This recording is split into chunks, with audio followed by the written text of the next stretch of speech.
Here's something I wanted to mention, something I saw last night. This is, or I should say was, Cecil the lion, beautiful animal, 13 years old. He'd been wearing a GPS collar as part of an Oxford University research project. They've been tracking him for years, and during that time, Cecil became like a local favorite amongst the tourists and the guides. He was always around.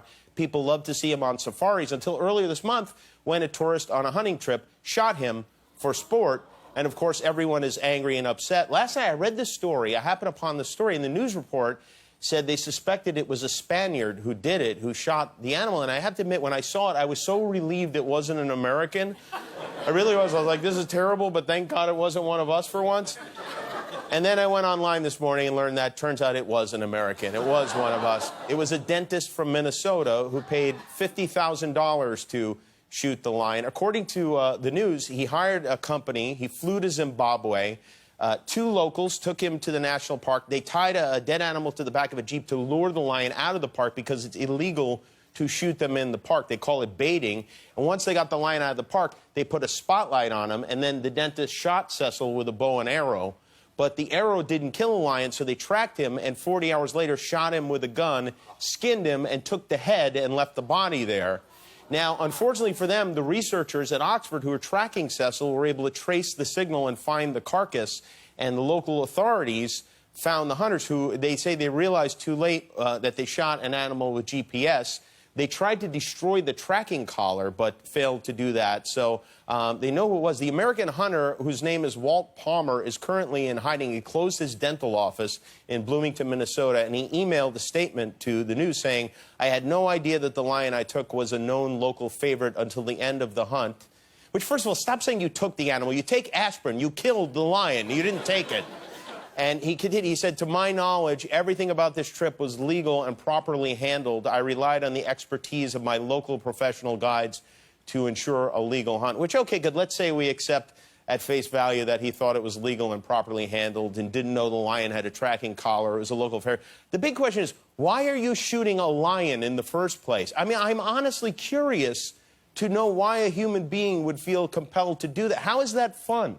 Is it that difficult for you to get an erection that you need to kill things that are stronger than...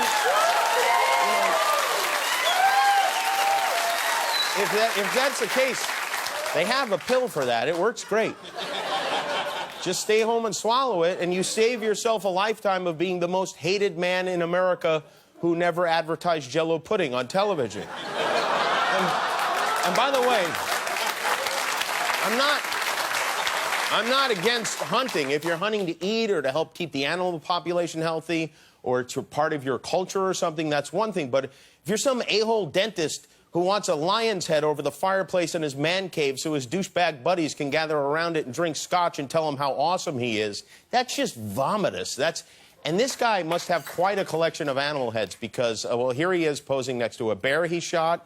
In 2008, he was convicted of a felony for lying about where he killed a bear in Wisconsin. He got a year probation for that. This is another lion he killed in 2008.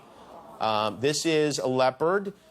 This is a rhino. He killed like half of Noah's Ark. And I don't get it. I also don't think it's the answer is to start a witch hunt for the guy. Some people online are saying we should skin him and feed him to the lions, or which it's, you know, it's crazy, but it should be handled in a lawful way, and the men who took him out of the Jeep should be made accountable, too. But in the meantime, I think it's important to have some good come out of this disgusting tragedy. So this is the website for the Wildlife Conservation Research Unit at Oxford, wildcru.org. These are the researchers who put the collar on Cecil in the first place. They track the animals and study them. If you want to do something, if you want to make this into a positive, you can... sorry. Okay, I'm good. Make a donation, support them. At the very least, maybe we can show the world that not all Americans are like this jackhole here, this dentist, the top dentist. I am Jimmy Kimmel. If you like that, subscribe to our YouTube channel to get all our latest videos before they die and go to YouTube heaven.